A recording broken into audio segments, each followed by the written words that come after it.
Iran में मौजूदा हालत को देखते हुए भारत सरकार ने अपने नागरिकों को अगली सूचना तक ईरान की गैर जरूरी यात्रा से बचने की सलाह दी है। विदेश मंत्रालय ने सोमवार को इस संबंध में एक आधिकारिक एडवाइजरी जारी की है। एडवाइजरी में कहा गया है कि ईरान में रह रहे भारतीय नागरिक और भारतीय मूल के लोग पूरी सतर्कता बरतें, किसी भी तरह का प्रदर्शन या विरोध प्रदर्शन वाले इलाकों से दूर रहें और स्थानीय हालात पर नजर बनाए रखें।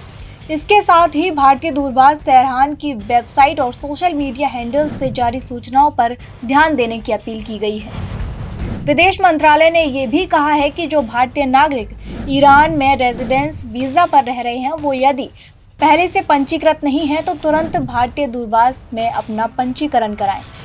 गौरतलब है कि ईरान के कई शहरों में राष्ट्रीय मुद्रा रियाल के तेजी से गिरने के विरोध में बड़े पैमाने पर प्रदर्शन हो रहे हैं।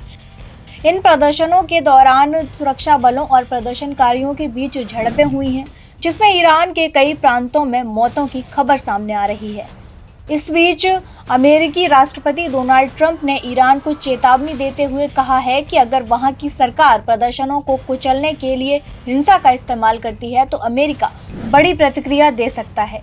भारत समय अनुसार सोमवार को फ्लोरिडा के मार-ए-लागो से व्हाइट हाउस लौटते समय एयरफोर्स वन में ट्रंप से ईरान में प्रदर्शनकारियों की मौत की खबर को लेकर सवाल किया था।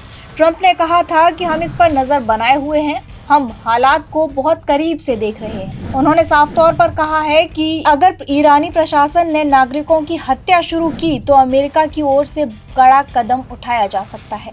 हालांकि उन्होंने ये स्पष्ट नहीं किया कि अमेरिका की प्रतिक्रिया किस रूप में होगी और न ही किसी सैन्य आधिकारिक कार्रवाई की समय सीमा बताई। ट्रंप ने यह भी दोहराया है कि अमेरिका ईरान के अंदर हो रहे घटनाक्रम पर लगातार नजर बनाए हुए है और सभी विकल्पों पर विचार कर रहा है। उन्होंने कहा है कि अगर वे लोगों को मारना शुरू करते हैं तो जैसा कि उन्होंने पहले किया है, अमेरिका की ओर से बहुत ही सख्त प्रतिक्रिया होगी। स्थिति संवेदनशील बनी हुई है, ऐसे में आगे क्या रुख अपनाया जाता है ये देखना बेहद अहम होगा।